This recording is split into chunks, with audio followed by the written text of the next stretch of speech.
Power to Prince Bell. We rocking with Keeping It Real Sports. And we gonna be on this. We gonna be on a lot of times. I love the platform. Check in. It's the new wave. Like, follow, subscribe, and do all that good stuff.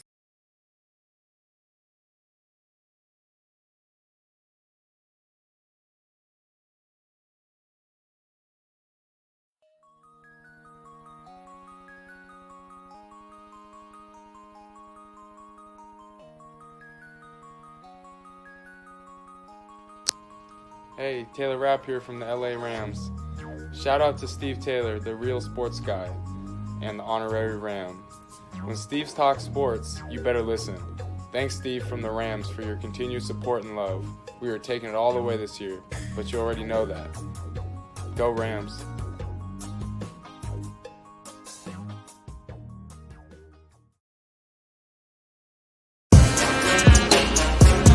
Come on, come on. Told you I got you. Wanna talk about the game, he can talk about it.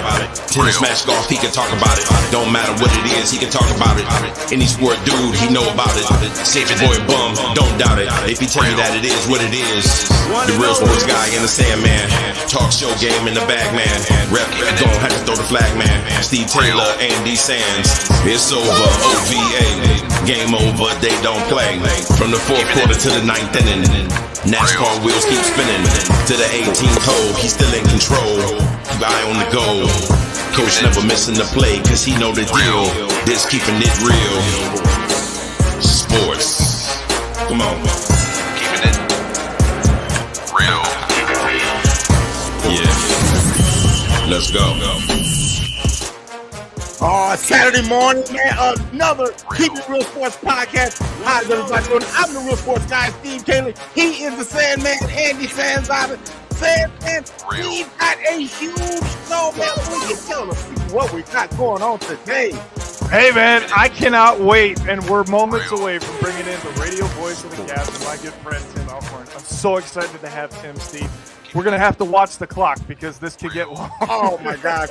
We absolutely do. But we do, in addition to Tim Alcorn, of course, we're going to give you our college top 10, the real top 10, because, hey, look, the committee met, and there's some major changes going on in the poll this week, Andy. Yes, major changes for sure. We almost put Ohio State number one. It was close. It was not close. Just yet. We got to see what they can do on the road, and they're going to try that later afternoon today. You know, once again, NFL storylines, we're going to give you that. We're going to give you our pick six and who you got. And, of course, we would be remiss if we didn't give you that dude of the week. But, Andy, I tell you, man, I'm so excited about this one, man. I'm ready to rock and roll, man. Hey, look, it was no guesswork what was hot off the press this week. Let's get to it. Hot off the press.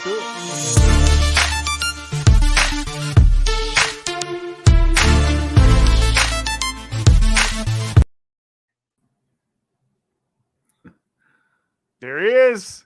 Welcome, Tim. Good morning, sir. Yes, this face for radio, doing a video podcast and a stream. But no, it is great to be with you guys. And Andy, great seeing you again. I'm sure we'll talk about our history. You and I go a long way back. Steve, great to be with you. And let's have some fun talking some Cavs basketball, because we certainly are looking forward to a fun season with this Cavalier team.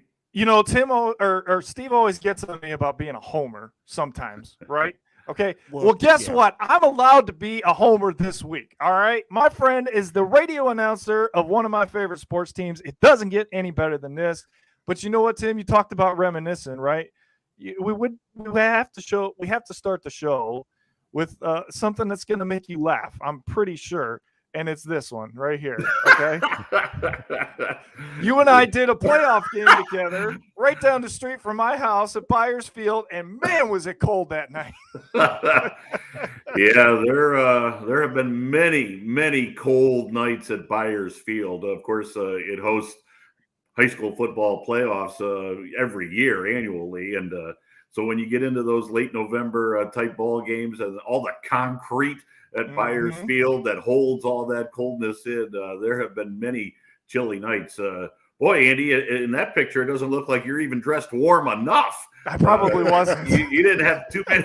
You didn't have enough layers on that. I was so worried about making sure that I had my microphone and my headphones so I could hear you down on the field that I wasn't thinking straight. Probably. I remember going home and taking a really hot shower for about 30 minutes after that. Yeah, there have been some bone-chilling games at Byers Field, but we were talking before we got started here. There's nothing like high school football. I love doing high school football. Still do it for the station that you and I worked at together, WEOL, and it's special when you get kids out there, especially come playoff time, just playing for the love and the passion of the game. It's unique. It's awesome. Yeah. I had a chance to do a high school game last night, man. So I totally know what you mean, man. It was a great game. We had a chance to do Genoa, and it was Otsego, a great game. Oh, very cool. Yeah, absolutely, man. But Andy, man, we got the voice of the Cavaliers, man. We got to talk some Cavs hoops, man. Absolutely. It's not just Tim on all the broadcasts, right? I mean, Tim, you have such a great relationship with Jim Jones, Hall of Famer, in terms of what he's done for the Cavaliers and other organizations. And you two just have chemistry like Steve and I have, right? You just feed off each other. You know when the other one wants to say something, you back away, you come back in. It doesn't get any better than that, does it? No, it doesn't. I love Jim. I love Jim both on air and off air. He's a tremendous guy, number one. He's not just a former NBA basketball player and a former Cavalier, but he really is just a tremendous human being. Jim and I knew each other before I got the Cavs job. Now, we didn't know each other well, but when I was at WEOL, we did a courtside show a couple of times a month down at what was then Quicken Loans Arena and then Rocket Mortgage Fieldhouse. And Jim was a guest on that show a few times every year. So Jim knew me and I knew him, but not to the extent of working together for 82 games a season during an NBA schedule. So, but Jim welcomed me with open arms, and I think he's one of the best, if not the best, color commentators in the NBA. And I don't say that just because I work with Jim. His knowledge of the game of basketball is unbelievable. You think of him as one of the Cavalier legends and the Miracle of Richfield and all of that, but you can't lose sight of the fact that when he left the Cavaliers, he went to Los Angeles, and he was part of those Laker Showtime teams. In fact, Jim was just out in Hawaii with all the other former Lakers that were celebrating those championships. And he's got a million stories to tell as far as that trip was concerned. But he played with Kareem. He played with Magic. He played with Worthy and Norm Nixon and right on down the line. So he knows about championship level basketball and what it takes to win an NBA title. He has the ring to prove it. And then the other reason that he's such a pleasure to work with, a joy to work with, really, is the fact that he's still rooted in Cleveland. It seems like any athlete that played in Cleveland, for whatever reason, they are drawn back. There's something about Cleveland. And Jim, having been a Cavalier, I mentioned the Miracle team and so forth, so he knows the passion of Cavs fans. He knows Cavalier history. So you take that all into account, and when he puts on a headset mic, I just think he's outstanding. And Andy, to your point, call it chemistry, call it, a fondness for one another, whatever it may be. But it really is a joy to work with Jim Jones every night. Yeah, well, one hell of a basketball player as well. I mean, my younger listeners may not know. I don't even know if you knew how good he was, Andy. The boy could hoop, man. he could hoop. Obviously. I mean, he's got a ring to prove it. So yeah, one of the all-time greats at Marquette. I mean, Marquette University before he went pro, and played for Al McGuire at Marquette, and just had a remarkable collegiate career. So, Steve, to your point, he not only is a great announcer, but he was an incredible basketball talent. You're dead on. So, Tim, the Cavs made a big step in the right direction last year, being able to get into the play-in tournament. Now, it didn't go the way they wanted to, obviously, because they couldn't stop Trae Young that night. A lot of teams can't stop Trae Young on many nights. However, I noticed that things changed when Ricky Rubio got hurt, and I know they had to trade him to get Karis LeVert, but it just seemed like the offense, the continuity of the offense was a lot different with him on the floor. Do you think that injury had an impact on how they fell a little bit further into the playing game rather than get a solid spot in the playoffs? Oh, absolutely. You're 100% accurate on that. The injury to Ricky Rubio was one that really impacted this basketball team. With Ricky in the lineup, the chemistry was there, his leadership, his guidance of Darius Garland. So he really had a significant impact on the basketball team. And so that injury, when he sustained that in late December, I believe it was, really had a devastating effect on the ball club. And then there were more injuries to follow. But the initial injury to Ricky Rubio, there is no doubt about it. It really had an impact on the ball club. And so re-signing Ricky Rubio is a big coup for Kobe Altman and the front office. Now, he won't be available till perhaps after the first of the year, and that's fine. They need Ricky Rubio for the stretch run and for hopefully what will be a playoff appearance. So they're not going to bring him back until he's 100% healthy and ready to go. And but yeah, he's going to hopefully pick up right where he left off, because he was a major contributor to this basketball team last year before that injury. Well, Kobe Altman pulled off the shocker that nobody saw coming, except maybe the people in the Cleveland front office, and that was bringing in this guy. Okay, this is a massive deal, Tim. Talk about Donovan Mitchell coming to Cleveland and how the offense is going to look now with him on the floor every night. So we got about 17 minutes left. I could take all 17 and just talking about this deal, because to your point, Andy, a blockbuster deal. And Donovan himself readily admitted he thought, and most of the world thought, the NBA world, that he was going to the New York Knicks. But Kobe Altman just stayed in contact with Utah to say, listen, if it doesn't work out with the Knicks, we're willing to have a conversation about Donovan Mitchell. What happened between Utah and New York? I don't know if the true story will ever come out, because I don't think the Knicks want to admit that they let Donovan Mitchell slip away. But to Kobe Altman's credit, he hung in there as far as just staying in contact and letting Utah know we'd be interested in Donovan Mitchell. And this guy is one of the elite players in the NBA. And I'm not just saying that because he now wears a Cavs uniform. He's one of the top 15 players in the league, 3-time All-Star, perhaps just about now entering the prime of his career, averages 25 points per game. And that's a number that goes up during postseason basketball, has made the playoffs with the Utah Jazz, and his scoring numbers, his rebounding numbers, his assist numbers, all are higher during postseason basketball than they are during the regular season, his career averages. So he's an elite player in the league. As far as the impact that it'll have on the Cavaliers, you mentioned earlier when the Cavs got to the play-in tournament, Trae Young had a monster game in that second play-in game. But the other side of the play-in tournament, and really, guys, towards the end of the season, Darius Garland, he just got wore down because the opposing defenses did everything in their power to take Darius Garland away. He was being trapped as soon as he came across the midcourt line. He was being double teamed when the ball was in his hand, so he had to give it up. And at that point of the season, and at that point with some of the injuries and so forth, Darius was the only offensive threat, or certainly weapon may be the better word, that the Cavaliers had. That will not be the case now. So it's going to have a huge impact on Darius Garland, because if you're the opposing coach, it's pick your poison. Do you want to double team Spider or Donovan? Do you go after DG? Of course, you still have the imposing front line with Jared Allen and Isaiah Mobley, or excuse me, Evan. Isaiah's the older brother who we drafted. Right. Evan Mobley. So it has a huge impact on this basketball team. And guys, if I can get one more thing in about the Donovan Mitchell trade. Sure. The Cavs didn't give up any part of the 44-win season last year. And I'm sure Danny Ainge at Utah was asking for one of the key pieces, be it Darius Garland or Mobley or Jared Allen, and Kobe Altman stood firm. Now, they gave up a lot, but if you look back at the 44-win season, Colin Sexton only played in 11 games. And I'll never, ever say a negative word about Colin Sexton. He came into a tough situation, was the team's leading scorer was probably the hardest working guy I've ever seen at the NBA level. I mean, he was there before practice started. He was on the floor after practice ended.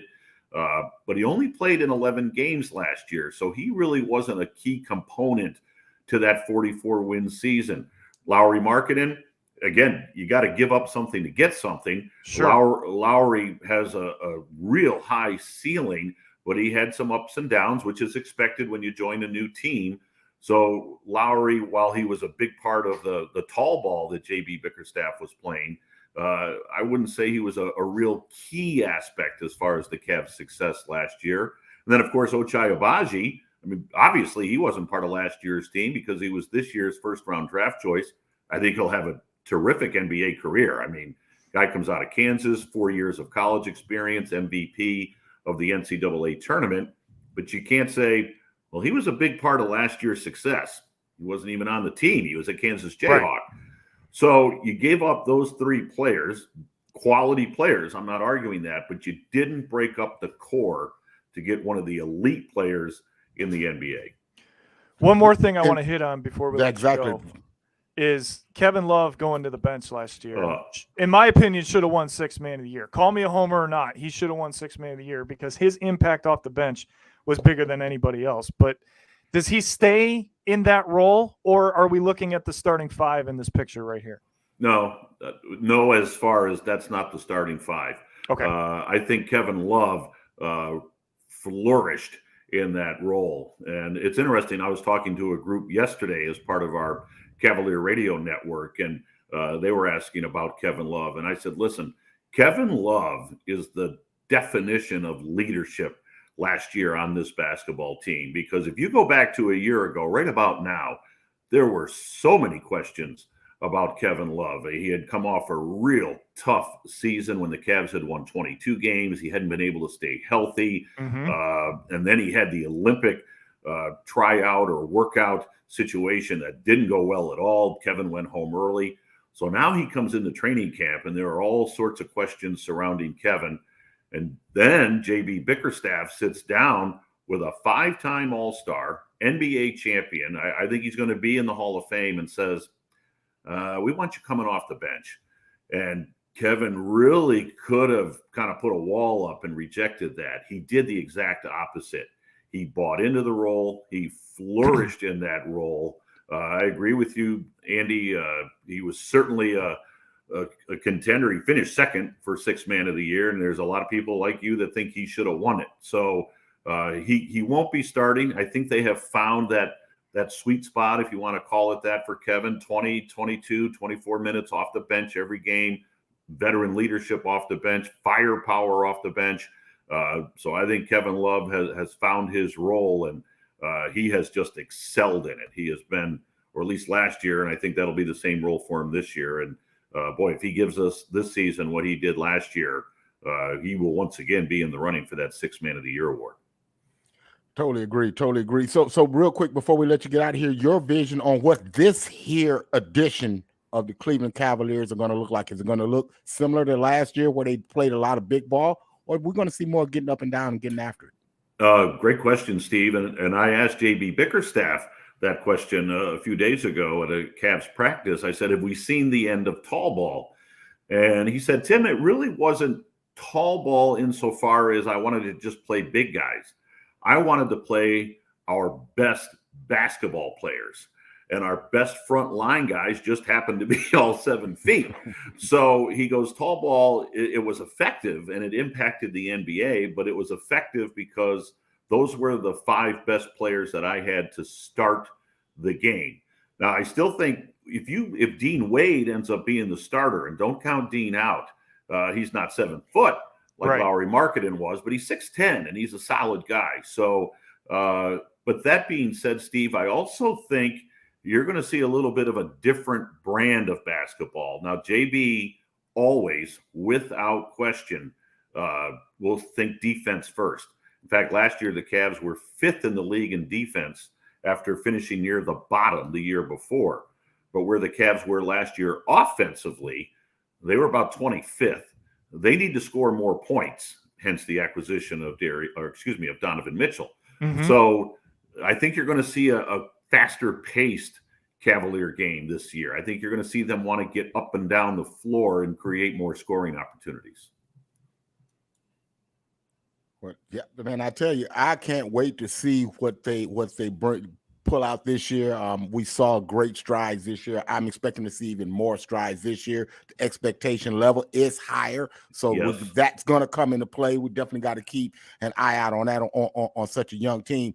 But I love the move to bring Spider in, and I think the Cavaliers will be one of the 6 inbred teams in the playoffs this year instead of trying to play their way in. Well, Steve, that's a great point, because to a man, as far as the roster is concerned, those players are talking playoffs. They got a little bit of a taste of it last year with that play-in tournament, but it has really fueled them and motivated them during the offseason. And you raise a great point. They want to be in that top 6. They want to avoid that play-in tournament. And now the flip side of that coin is the Eastern Conference is just stacked. We had our NBA broadcast meetings in New York a couple of weeks ago, and there was a group of broadcasters sitting around a table, and we went through about 10 teams that could be in the top 6. So it's going to be a real dogfight in that Eastern Conference. But you want to get to that top 6 to open up with a best-of-7 series, and obviously you can get top 4. There you go. A home court advantage. That would be golden, because Rocket Mortgage Fieldhouse is a huge home court advantage for the Cavaliers. One of the loudest buildings in the NBA, without question. Absolutely. And you can attest to that because you've been in a lot of them. Yeah. The atmosphere for that Atlanta play-in game was off the charts. I mean, and that was just a play-in game. So right. And I've been down there for all the other playoff games in my time when I was at WEOL. But to Andy's point, when Rocket Mortgage Fieldhouse is rocking, it is special. It is a real special place. Hey, do you want to hang out with us, man? Because we're going to get into some baseball, and you're going to a baseball game here. You want to hang out with us, man, and do and I got about 10 minutes. Show? I got about 10 minutes. All right. Well, let's finish the show with Tim Alcorn. There we go. Okay. Let's do with cricketers.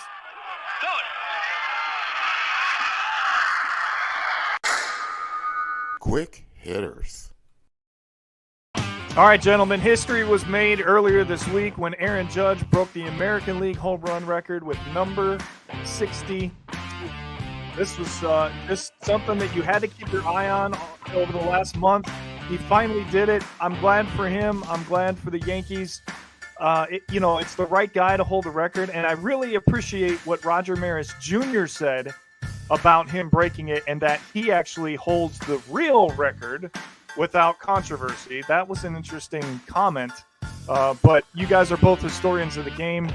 This was fun to watch, and now we have to wait and see what happens with number 62 and whether or not it gets to the Hall of Fame, or if somebody's going to be a typical fan and try to get some money out of it. Well, and hey, look here. Let's look at what we got going on now.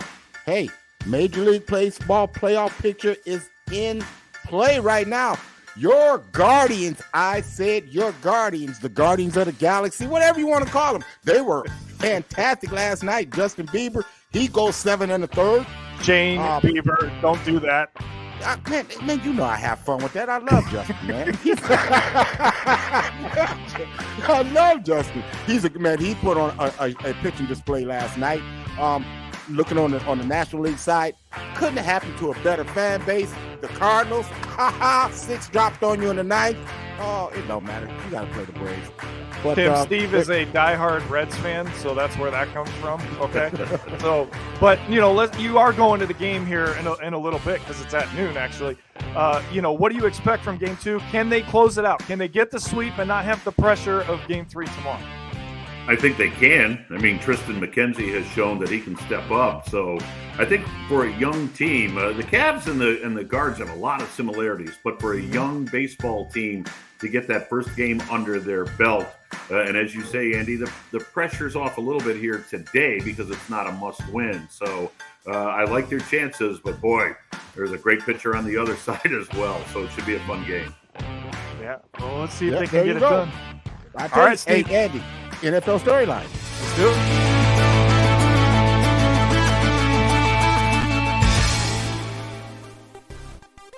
All right, we have Minnesota in this segment 2 weeks in a row, and that's because Detroit fell apart but they got lucky, Steve. They escaped London with a win, but it doesn't matter. A win's a win in the NFL, right, guys? And now they're 3-1 and in first place because they beat Green Bay to start the season. Yep, you know, they really got a great bounce. As that field goal right there was on line, it hit upright, bounced the front of the crossbar, and bounces off. They able to escape London with a 28-25 win. But I tell you, the fight in Minnesota, you got to pay attention to it, Andy.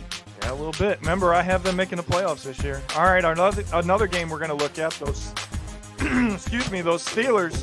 What are they doing with the quarterback, Steve? I think it cost them the game last week. You know, I disagree. I think that it was a great move to go to Kenny Pickett. If you go look at Kenny Pickett's numbers, he was 10 out of 13. He had 3 interceptions, but they were 3 tips. They weren't his fault. I like what they did. He gave him a boost. Hey, Pittsburgh, his defense is what gave up that last touchdown, by the way. Okay? I'm just saying. All right, and then Tim. Well, first of all, I got to go back to that Viking thing. Okay. The double doink. The double doink off the cross. Yes, yep. The crossbar and the upright. Hell of a way for Minnesota to win that game. And listen, Kenny Pickett's the future in Pittsburgh. So it's all, you got to put him in there and see what he can do. So whether Tomlin did it at the right time or not, who knows? But at some point, you got to play him. That's where my disagreement is. I don't know that it was just the right time. All right, and then your game. And then he's got to play a team that's you know very well, Tim, the Buffalo Bills. Oh, I'm a Bills Mafia guy. I'll be at the stadium tomorrow for the Bills and the Steelers. But yeah, it looked bleak there in Baltimore when they were down 20-3, but they got that touchdown right before the end of the half, and I think that gave them the momentum. Got the stop early in the third, scored again, and all of a sudden you could feel that tide begin to turn. And boy, I know people are going to say Patrick Mahomes, but if there's a better leader on the football field than Josh Allen, I don't know who it is. The Bills struck gold when they grabbed him out of Wyoming 5 years ago. I was so upset when the Browns took Baker Mayfield because that's the guy, and I saw all this coming, and I looked at everybody and I said, they better take Josh Allen because they're going to regret it if they don't. And here we are 5 years later regretting it that we didn't take him. Speaking of your game last week, Tim, that means that every week we have this feature called the Bonehead Decision of the Week, okay? And so our Bonehead of the Week has to be John Harbaugh, right? I mean, how do you not kick a field goal and take a chance in overtime with Lamar Jackson? Yeah, I mean, it's easy to question the coaches. I mean, everybody's talking about Kevin Stefanski and his decision to go for the touchdown. So I know there were some rumblings in Baltimore this week that John Harbaugh didn't make the right decision there. But you know what? John Harbaugh has taken teams to Super Bowls, and he's had an unbelievable record in Baltimore. So it's hard to question that. And listen, he's got a great quarterback in Lamar Jackson that you think's going to make the right play. By the way, give some credit to Jordan Poyer, the AFC Defensive Player of the Week, who made an unbelievable reaction to pick that ball off. He was in the back end of the end zone, about the middle of the field. The ball was thrown to the corner, and Poyer raced over there to make the pick. It was an incredible play by Jordan Poyer. Let's not give credit where credit is due to the Buffalo Bills who made that play. We'll give some love on that one. Steve, this is where I learned my homerness, okay? I got it right for Tim. You're seeing it firsthand today. Hey, look. Hey, the defensive line made a great play flushing him out of the pocket, because if they don't flush him out of the pocket, that receiver was up wide open, and he had beaten Jordan Poyer. So Poyer he made up. It was a great play by Poyer, though. Great point. Let's pick 6 of them, Andy. All right, let's take a look at how we did last week, Steve, in our NFL Pick 6. Okay. All right. Looks like I had a pretty good week. You struggled a little bit, but that flipped on the other side for college. We'll get to that later. All right, let's pick up the pace. Eagles at the Cardinals. Eagles are the best team in football right now. Cardinals are at home. Until I see otherwise, I got to pick Philly.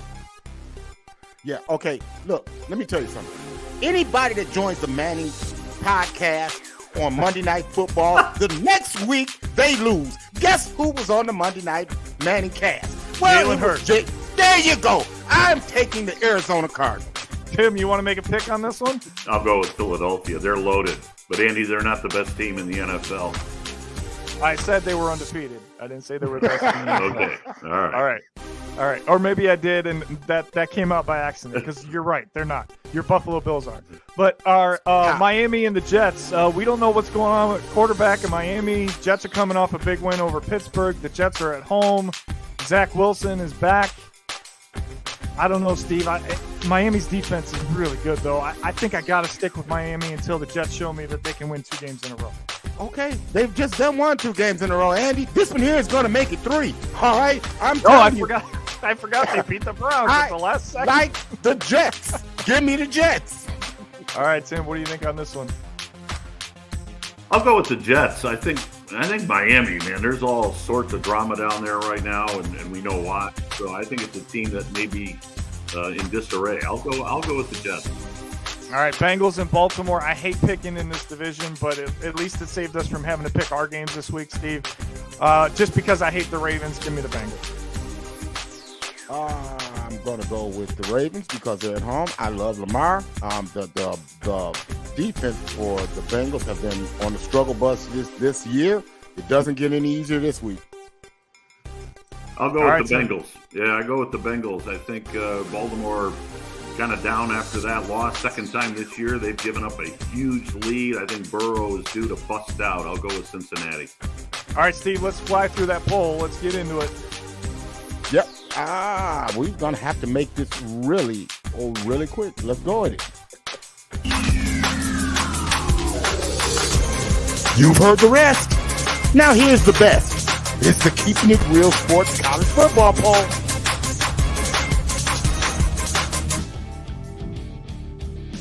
All right, let's just go with number 10, Penn State. They drop a little bit, but they're still in the top 10 because they're undefeated.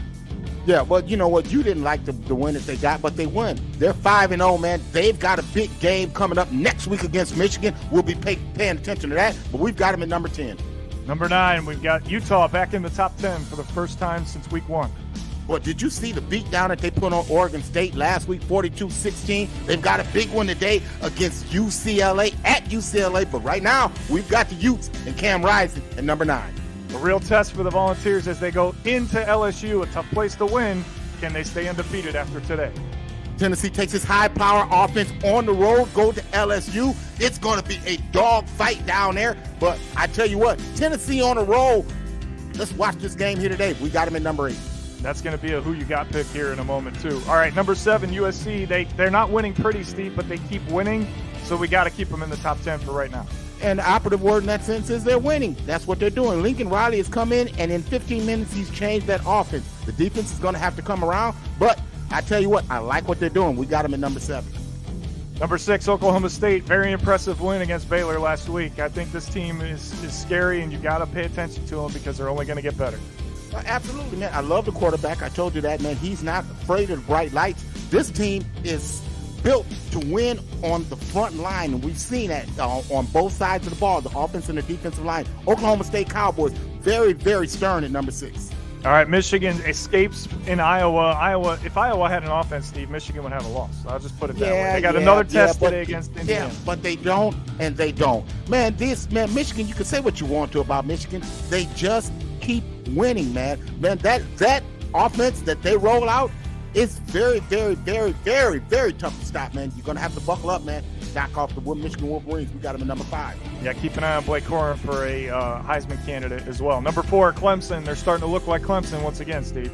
Yeah, DJ Uiagalelei. He is starting to come around, man. Did you see the plays that he's starting to make come down the field? I told you last week, watched his running ability. Andy, his running ability is what took them over the top. They beat NC State 30-20 last week. All right, let's pick up the pace. We got Georgia dropping to number 3 because the last 2 weeks they have not looked like the number 1 team in the country. Yeah, Kent State, now Missouri, man, they were lucky to get away with the win. They did get the win, but the Bulldogs, man, you can just punch and play the top 3 teams. This week we got them at 3. All right, number 2. They've been number 2 all season. We're going to keep them there, except maybe after this week. Well, we got to see what they do, but I tell you what, I love what the Buckeyes did. They've shown the ability to win in a lot of different ways. The defense starting to come around. We've got the Buckeyes number 2. They've had first place votes for 2 weeks in a row. And number 1, it was an impressive win against Arkansas without Bryce Young. That's scary, Steve. And that's why we leapfrogged them to number 1 from last week. You know, the ability to be able to win without your number 1 quarterback. These big stuff for real, man. All right, it's time for Who You Got. Well, yeah, well, we've got a guest picker as well, man. Let's see. Who you That's got? right. Ladies and gentlemen, are you ready?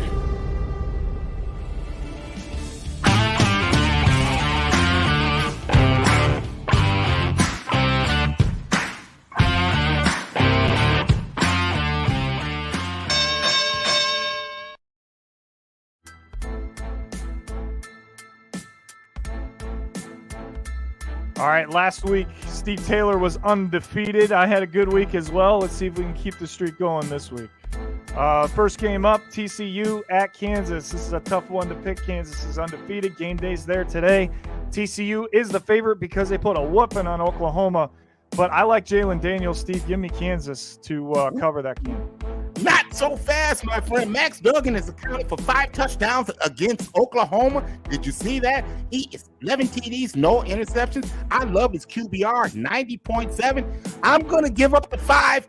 Give me TCU. Tim Alcorn, who you got? Yeah, I'll take Texas Christian in this game as well. Absolutely.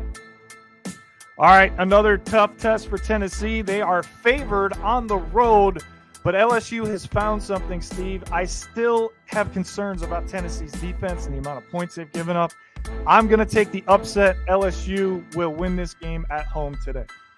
Ooh, boy. I'm going to lay the 3. Tennessee leads the series 2010, but LSU is riding a 5-game winning streak versus the Vols. That ends today. Give me the Volunteers. Who you got, Tim Alcorn? I'm going to go with LSU in that one. Give the points. All right, there you go. See, I learned from the best, Steve. See how that works? All right. And UCLA and Utah. This is going to be a really good football game, but we've got Utah in the top 10 for a reason, Steve. I think they figured it out. I think UCLA is overhyped again, even though they're at home and even though they got a great quarterback. I still like Utah to cover this game and go in and make a statement on the road. Yeah, I think you got this one right, Andy. UCLA's, they're 5-0, but their strength of schedule is 131st in the country. They're going to get tested today. Utah, give me the Utah. I'll lay the 4. What about you, Tim? Totally agree with you on that one, Steve. Absolutely. All right, guys, and it's the end of the show, so that means did you see that dude last week? And speaking of the UCLA quarterback, he's that dude of the week.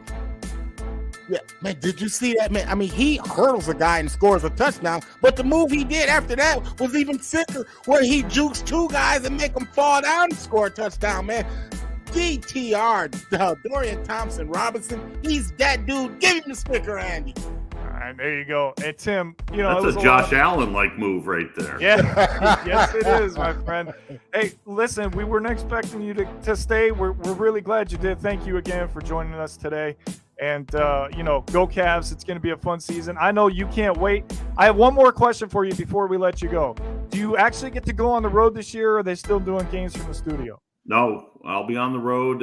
We were in Philly on Wednesday night for the first preseason game, and we'll be in Orlando next Friday night for the last preseason game, and then we open up in Toronto. And yeah, a lot of plane rides and bus rides for Jim Jones and I this year. But it's great to be on the road. You really get a feel for the game. It was a challenge calling those games off a studio monitor, but great to be back on the road. It's great to have you, Tim. Thanks again for joining us. We really appreciate it. And man, go ahead, Tim. I was just going to say, it was my pleasure. Thanks for the invite. And Steve, you were going to say? I mean, 54 shows in, Andy. Man, it's been fun, but we got to run until next week. We wish you love. And peace. Deuces.